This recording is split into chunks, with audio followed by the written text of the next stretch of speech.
Hello, everyone. This is David Chen from Decoding Westworld, and we have a special bonus episode for you today. I am speaking today with Vincenzo Natali. Vincenzo Natali is the director of cult films such as Cube and Splice. More recently, you've seen him direct episodes of television shows such as Hannibal, Wayward Pines, Luke Cage, and The Strain. He's also the director of this week's episode of Westworld, Season 1, Episode 4, entitled Dissonance Theory. Vincenzo Natali, welcome to the Decoding Westworld podcast. How are you doing today, sir? I'm very well, David. How are you? I am doing well as well, sir, and always great to chat with you. I'm a huge fan of your films, Vincenzo, as you know. Cube and Splice, I think are brilliant and terrifying. But obviously, TV is a much more producer-driven medium than films. And so for this specific episode of Westworld, Season 1, Episode 4, entitled Dissonance Theory, where did you feel were the places where you had the most opportunity to influence the outcome of the episode? Well, I certainly don't have any influence over the outcome. and I'm really just on for the ride, which is actually one of the things that's fun about doing television, because in a way, it's like going back to film school, because you're thrown into a situation and I don't want to call it an exercise because I take it very, very seriously. In fact, I try to treat every show that I work on as if it's one of my films. But at the same time, the reality is you're going into a template that's already been established and working with a lot of people that you didn't hire, and you are a cog in someone else's machine. And for somebody who's spent many years working entirely on my own, doing my own thing. Yeah, like writing your own scripts, raising your own financing, that kind of thing. This is way different, right? Yes, and actually quite liberating. I've thoroughly enjoyed my television experience because it's a lot of the pleasure without the pain. And particularly if you're existing in the independent world as I do, it takes many years, upwards of decades, sometimes, to get a single project made. And by the end of it, it's very hard to tell whether what you've done is of any merit whatsoever, just because you're so close to it. That is the most depressing statement about filmmaking in America or Canada today that I've heard in recent memory. So congratulations. Well, listen, it's my own fault. I chose it, so I have no one to blame but myself. But television has been a really wonderful respite because it's so fast, and you're just thrown into this situation. And you, even on a show like Westworld, which is quite well financed and with by TV standards a very generous prep and shooting schedule, it's only a matter of weeks, and you have to become a part of this world and, to the best of your ability, represent the intentions of the showrunners. So it's as I was saying, it's like film school. It's a really great exercise. It's a great way to exercise your filmmaking muscle, and then it's a kind of form of instant gratification, because you start and within a month of beginning, certainly, you have your first cut of the show, and then sometimes it's on the air a month or two later. Right. Westworld took longer, but it's I actually have found it creatively really revitalizing, and in some ways, the other thing is, because it's not, I don't feel like I take total possession over it as a filmmaker. I sometimes feel liberated from myself.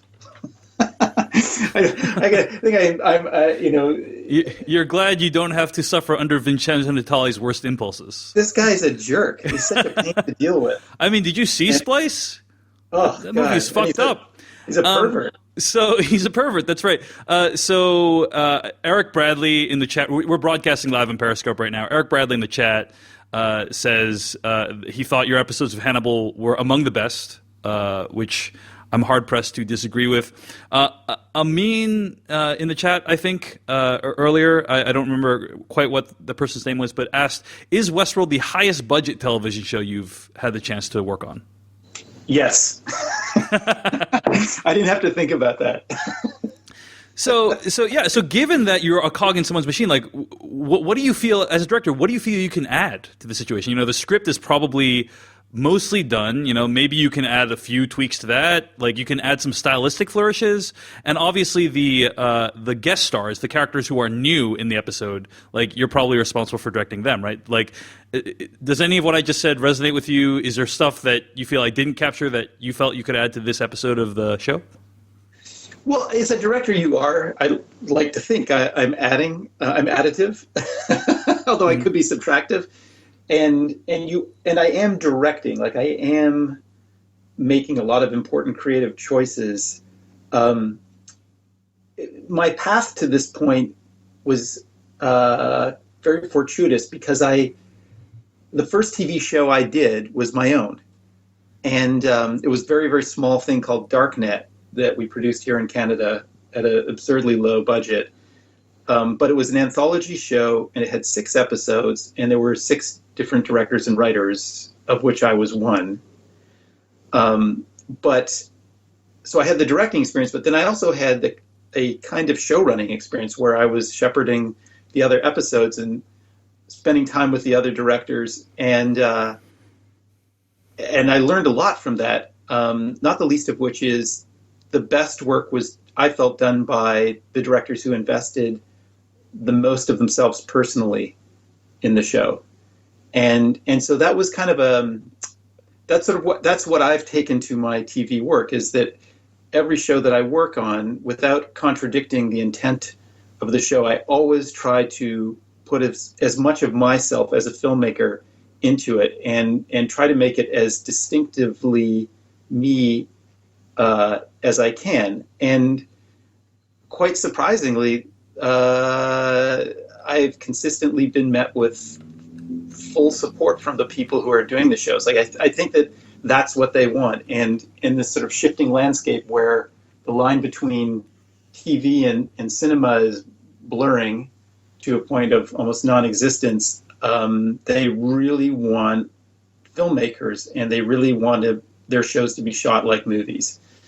So, so that's what I try to do in each case. And in Westworld, Jonathan and Lisa were very supportive, and I mean, there's zero interference. They just come in and try to support and try to encourage me to go as far as I could with it. And specifically in the episode I did, there was a new visual component to it, which was how to portray the host's point of view.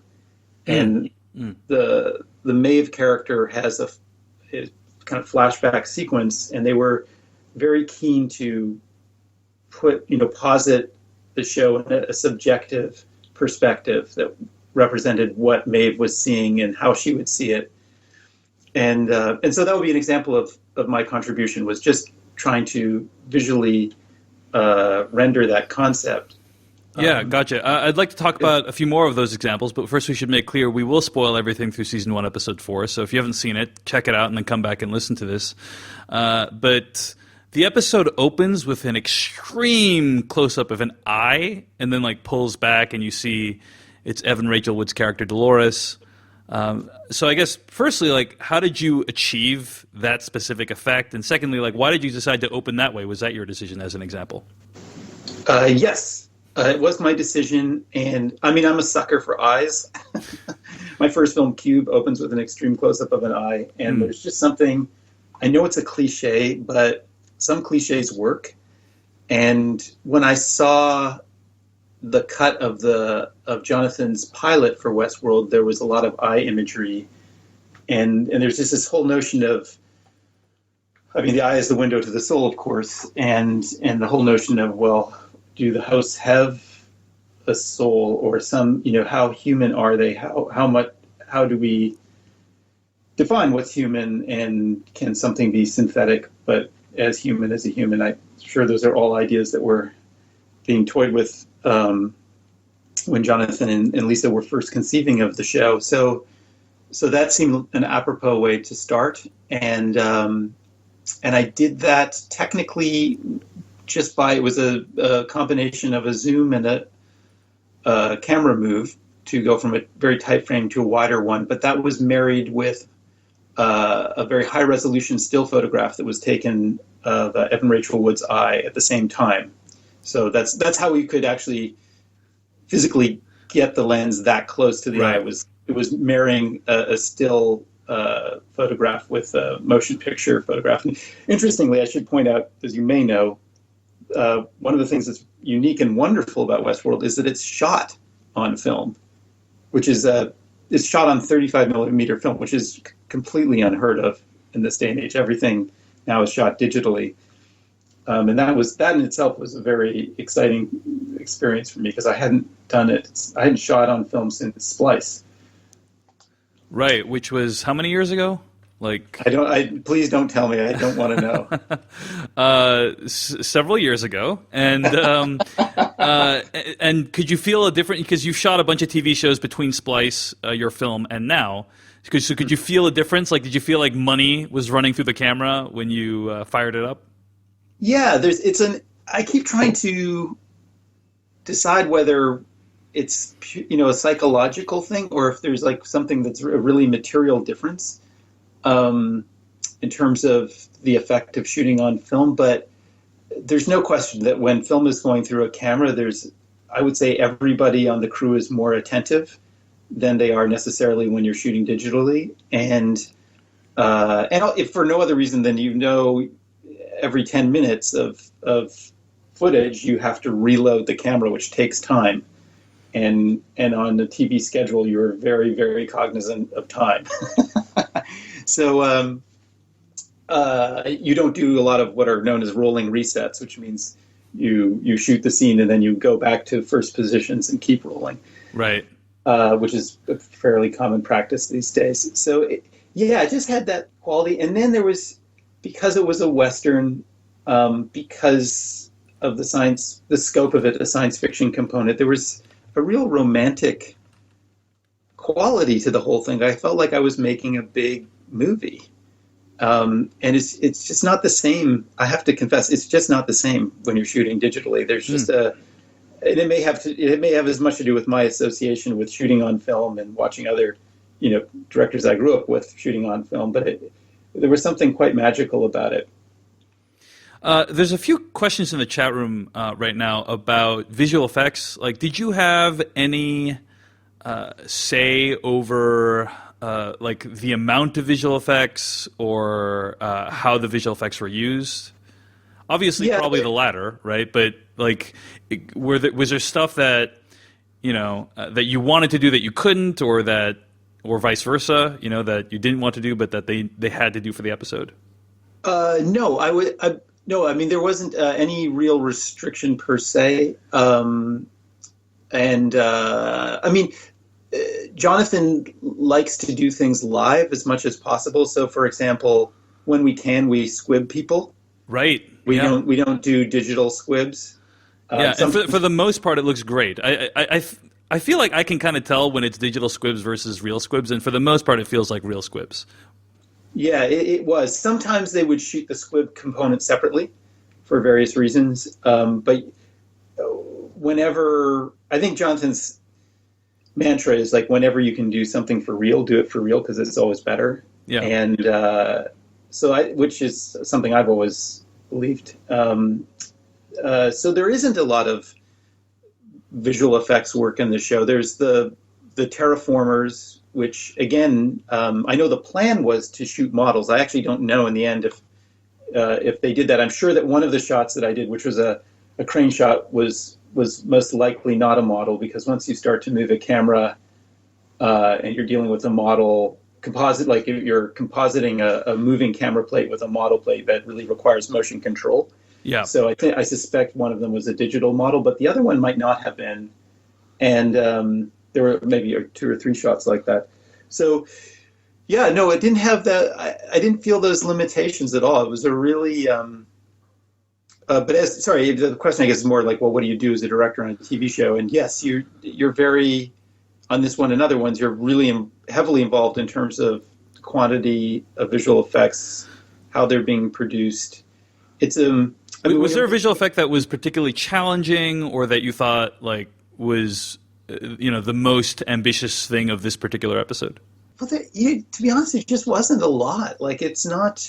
No, it wasn't like when there's a scene where the guy's cigar explodes. Yeah. And now that's something actually I would have just thought of doing digitally, because it just, sort of it just seemed too hard any other way. But in fact, we had a real head and we blew up the head.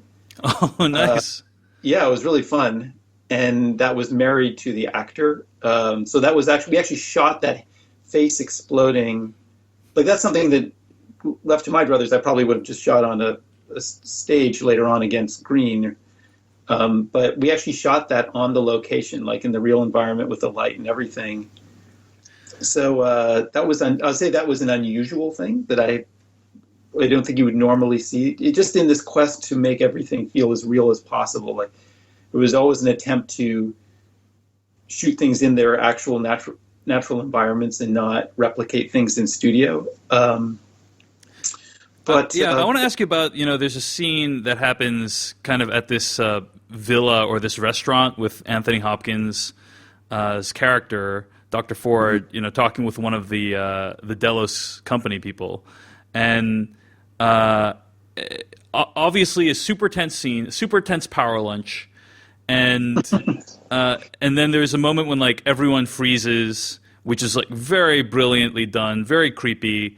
And then shortly afterwards, you see a massive earth mover coming onto the scene, destroying everything in its wake. So wanted to ask you about what was your approach to kind of shooting and editing that scene? There's obviously many ways you could convey Dr. Ford being able to freeze everyone. Like, you don't need to show a wide shot of people in the field. Like, you could just show, the person in front of him or the people around him. But what was the decision making behind showing it in that way? How did you actually achieve that? Like, did you hire mimes to stand still? Was it digital? And then like this massive earth mover moving in, like how was that done? Like, did you actually have an earth mover? Was that all digital? A lot of questions there. So feel free to tackle them in whatever order you wish. Sure.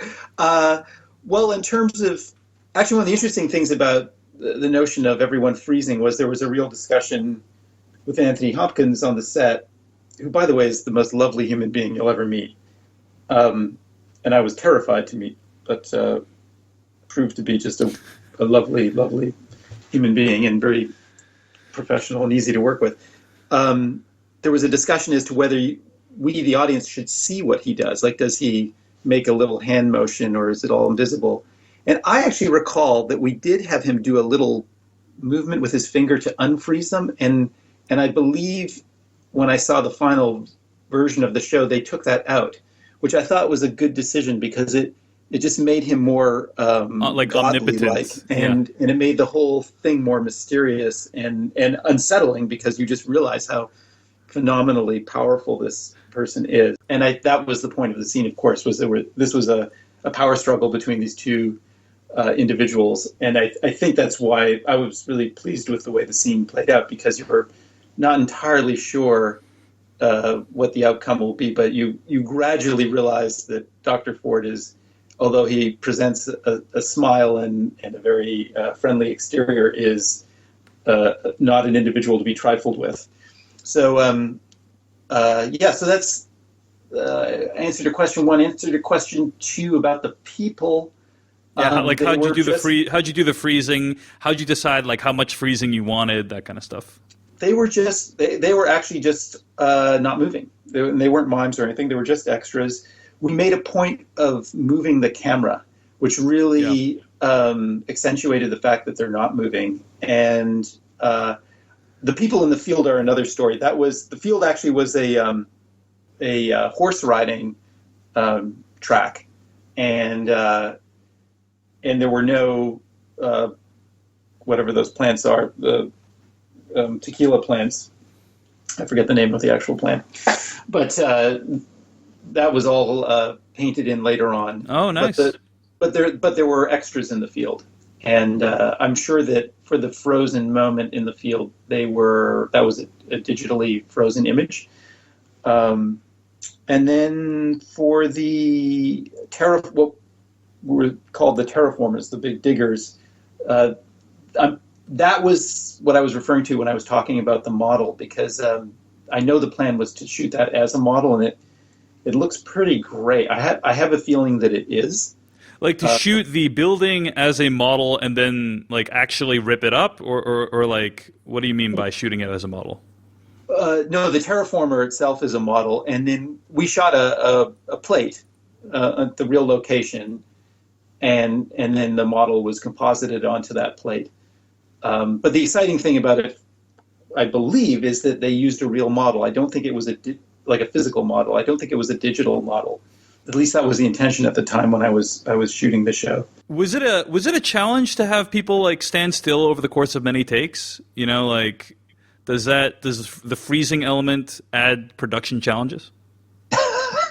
No. It was very straightforward, and it was done very quickly. How many bottles of wine did you have to go through? Is my question, Vincenzo. You mean to get through this show? I mean, there's a scene, obviously, the scene when he pours the bottle of wine and it just keeps pouring. That. I think it was just the one. Again, in fact, some of the, this is incredibly dull little detail, but some of the pour onto the tablecloth was added digitally because we didn't want to be resetting it a great deal. I see. At least in the wider shot, as I recall, it was a year ago I shot this.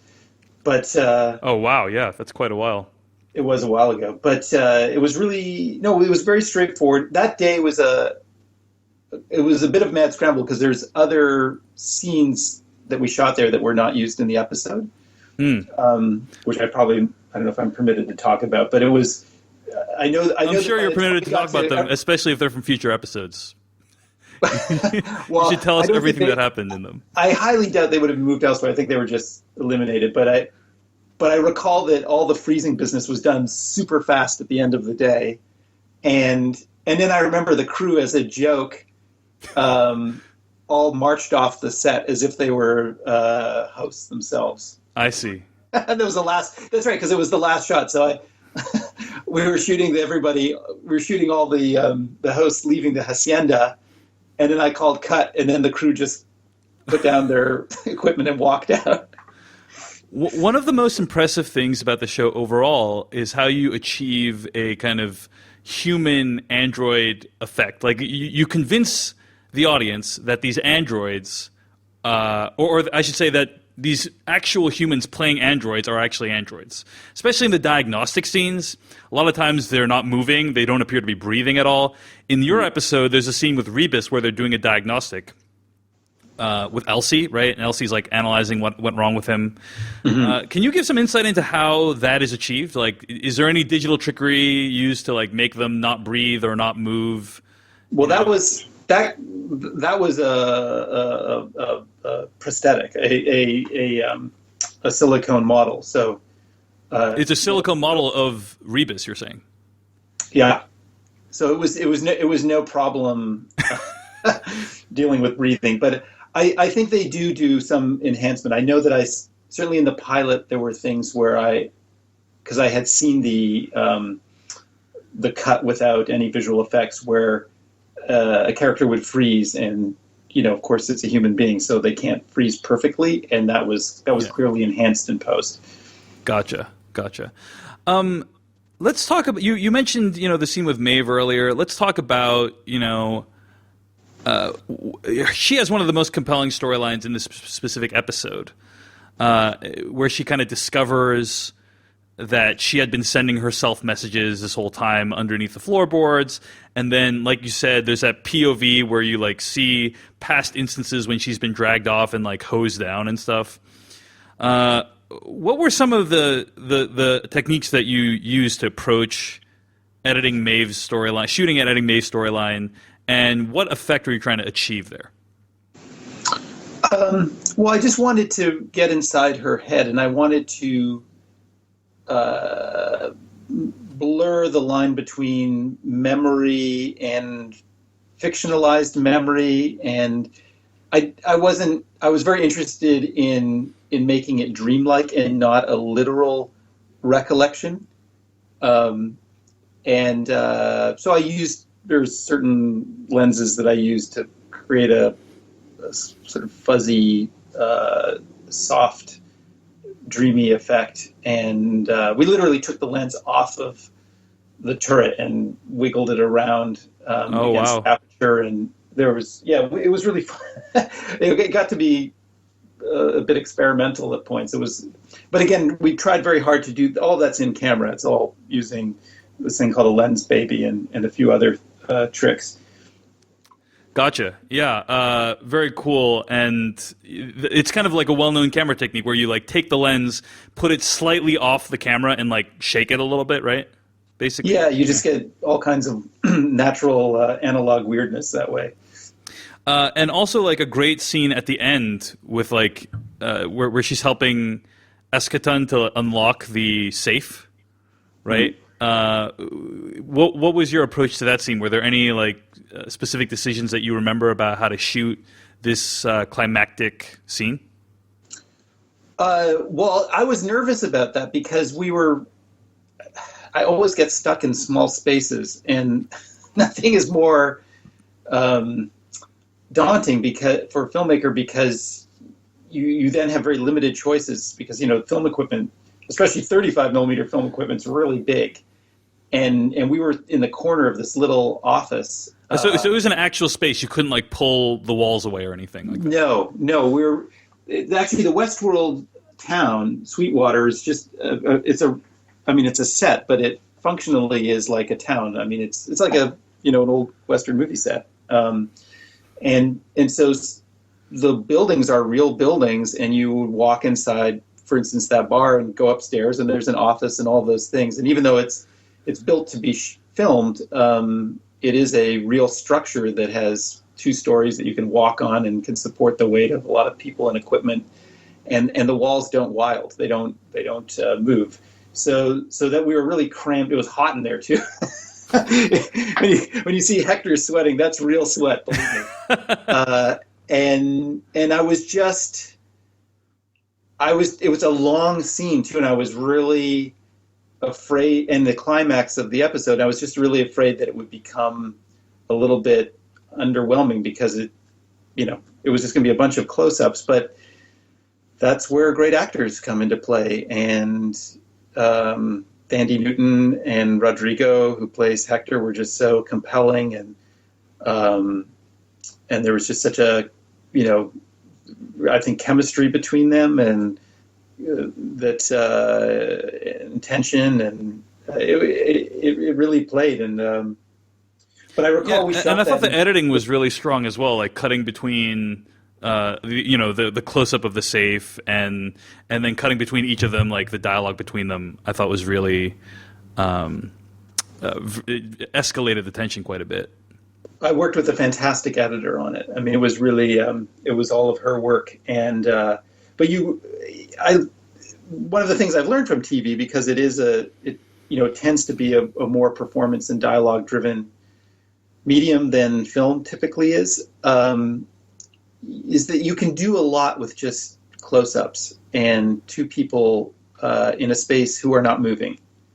I mean, just if the drama and the performance is there, sometimes moving them around is actually it can sometimes undermine the tension of the scene. And certainly in Hannibal, there's many scenes that we had where it's Hannibal and somebody, usually Will, sitting across from each other in a therapy session, and no one is moving for the longest time, or often they had dinner scenes like that.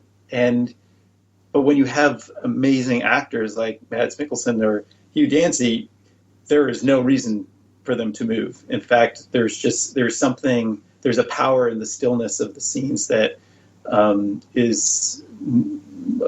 would be undermined by having them stand up and walk around. And so this was a similar kind of thing. It was actually the intimacy of it. It was the fact that she was sort of hemmed into the corner of the room, and he was so close to her, and there was this broiling sensuality going on, and also impending violence that really, I think, made it work. And then there's this whole surreal notion that she has a bullet lodged in her, but there's no wound. And then finding the bullet was, it was just good writing and good performance. And I, to some degree, I'm just sort of trying to get out of the way. Yeah, I have to say, if Westworld, if Delos is just leaving bullets inside the host all the time, I gotta imagine that's gonna cause problems. That's not a sustainable model for rejuvenating the hosts. Anyway, a lot of people are asking a question about music. Firstly, this episode seems to recreate a shootout from season 1, episode 1, right? The pilot. Right, that same robbery, bloody robbery sequence. Mm-hmm. So typically, if this was a movie, you would just shoot those two things at the same time, right? Like you'd shoot it twice, once for the first episode, once for the fourth episode, back to back. So did that happen here? And if so, were you even involved in reshooting the robbery scene? And the second question, a lot of people are asking in the chat room, music, how involved were you in in choosing Carmen? Bizet's Carmen as the score for this scene. I wish I could say I was involved with the music, but I'm not at all. And that's really, I wouldn't say it's a frustration with working in TV, but it is a limitation. Yeah, it's a limitation. Yeah. To me, half the movie is made after you shoot it.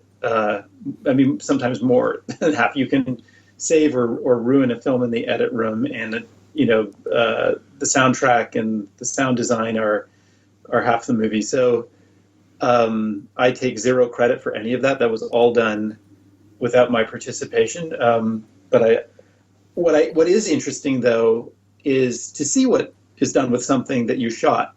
I deliver a cut. I always deliver a cut, and then the producers take their crack at it, and sometimes I guess the network does too. I'm diverging a little bit into another subject, but in this case, I recall that my cut was 1 hour and 20 minutes. It was really long, so I knew a lot would be removed and played with, which was the case. But the scene, actually, I have to say, the scenes that they left a lot of what I did very much intact. But it's I guess what I was leading to was but it's always interesting to me to see what choices are made by the producers in the edit room, and very often I actually like what they do, and sometimes I don't. Sometimes, usually not in this case, and certainly not in the case of Hannibal, but on other shows I've worked on, generally the more flamboyant, poetic things that I like get removed.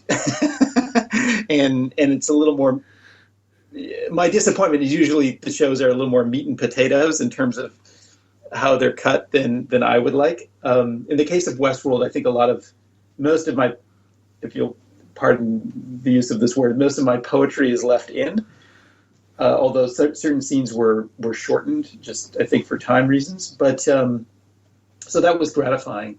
But it is an interesting process, and it's always generally it's most interesting to me when I see a decision that's made editorially that is better than what I would have done, or an improvement on what I delivered. Those are the instances that I really learn. And they did a lot. I thought there was a lot of work done to the episode that was really good. There were things that I was sad that were cut out, but I think they were always for the betterment of the overall episode and probably the series as a whole. Anyway, so music, unfortunately, I have nothing to do with. And I'm sorry, there was the first part to that question. Did you shoot that? Did you actually shoot that robbery scene? Oh, yeah. That was an interesting thing because, the show is very meta in so much as the characters are frequently talking about narrative and keeping the hosts in character and so on. And so they're basically talking like screenwriters or filmmakers. And so I had as a director, I had a kind of meta experience because the pilot had been shot, I think, a year before I shot my episode. Wow. So 2 years ago. I think I could be wrong about this, but I believe that's the case. Anyway, it had been completed quite some time before they actually went to series, and so I was walking in Jonathan's footsteps. I was retracing what he had done, and I studied his scene very, very closely, which I thought was really well done. But I then realized, I had to give it this other perspective. Like, we didn't want to repeat the scene, Right? and on top of which there were new components, there were new characters that were being sutured into that sequence. So it was kind of fun, actually, to find ways of caressing my own little moments and my own perspective and the specific new elements from my episode into existing footage, because there's a lot of it is Jonathan's shots. I mean, I would just try to find ways. Wait, when you say a lot of it is Jonathan shots, you mean like actual shots that he made a year before you were used in the scene in this episode? Yeah. Oh, absolutely. Yeah. And then it's like intercut with stuff that you shot that was like a recreation of that? Yeah. Oh, wow. So it was really fun that way, and I was trying very hard to make sure that everything felt seamlessly integrated, and at the same time embellish things and play with things. So there was kind of this meta element to it as well. I had to dissect how that sequence had been shot and then reapproach it. People in the chat room are really impressed with how well you're able to do that. I just wanted to convey that to you.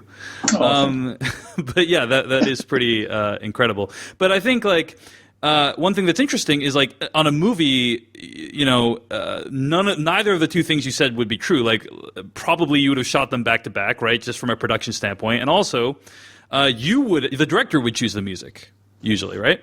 Absolutely, yeah. So the showrunner of a movie is the director. Yeah. Generally speaking, unless things go horribly wrong. But it's great. Like working with Jonathan and Lisa and working with Brian Fuller. These are like,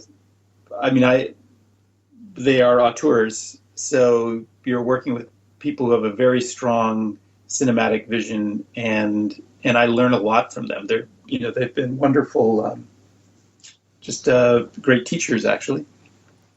I have a few like random questions, just like a few as we wind this down. Just a few little tidbits here and there. Curious about.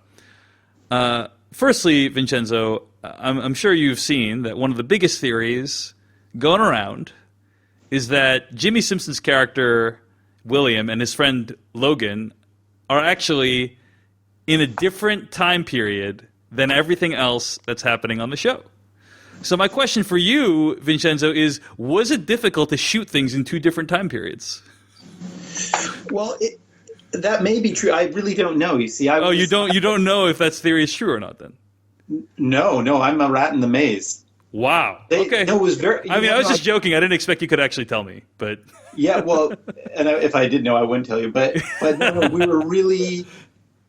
There was a very strict code of silence, and certain things were divulged to me that were relevant to what I was doing, but there was a real attempt, to keep it all secret and to not let the actors know certain things, and all I know is that there are twists. Okay, thanks. But I couldn't tell you honestly what they are. Super helpful. Sorry. One of the most impressive. No, it's okay. One of the most impressive things is like Evan Rachel Wood's performance throughout has been amazing. In my opinion, like I think she should totally get an Emmy when she's weeping at the death of her family, and then Bernard says, limit emotional affect, and then she's able to just shut that off. I feel like it's like she's providing a masterclass in acting right there. Did you have any approach to like how you directed those scenes that you felt like was effective in bringing that out? Not so much in directing her performance, because she's so good that there was very little that I could contribute. But I did try in that scene to be, once again, very much in her perspective, and to put. If you look at the scene, you'll see that the actors certainly the beginning of the scene, are looking directly into the camera lens. They're looking at the audience. Yeah. So the audience is Bernard, and then the audience is Dolores. And I thought that was really critical, was, not to do over the shoulder shots necessarily, although there might have been one or two, but essentially to be within, in a very tight eye, what we call tight eye line, so that there's an intimacy that you just get from the camera angle itself. And those actors are just so good. Like, again, it was among other things, the truly wonderful part of directing a show like this is to be in the company of actors of that caliber, and who are also happen to be lovely and easy to work with. Like, Jeffrey Wright is just so magnificent, and everything he does and says is so nuanced, and he's just such a compelling force on camera, and of course as Evan Rachel would. So Well, speaking of actors, this is just a random thought I had while watching the episode.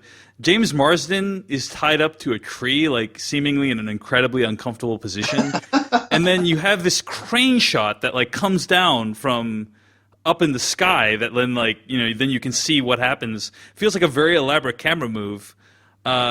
Is it challenging to work in like what I imagine are challenging physical environments for actors who are used to being treated pretty well, and then like need to be tied up to a tree with blood all over them while you do this elaborate crane shot? Not when they're nice like James Marsden. I mean, I felt badly because that was my only scene with him. And you're like, I'm gonna need you to tie it up like incredibly uncomfortably. Hi, how are you doing? Let me tie you up to this tree. In the intense heat, but he's such a nice, gentlemanly fellow. He did it without complaint, and he had a vulture hanging over him, which was in danger at any moment of like pecking him. So, well, there's a questions in the chat room about like was there a vulture handler or something like that? Yes, the vulture wasn't an accident. It didn't show up accidentally. You didn't just wait for a vulture to show up and then roll the camera? It's good. Yeah, no, there was a vulture handler, but still, you never know.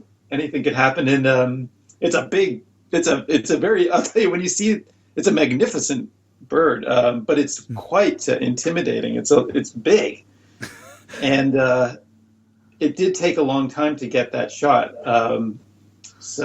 Yes, it showed tremendous patience on Mr. Marsden's part. All right, I have two last questions. One of them is from the chat room about like what like were there any westerns that inspired your work on the show, or did you kind of just bring your normal sensibility and apply it to what the showrunners already had going?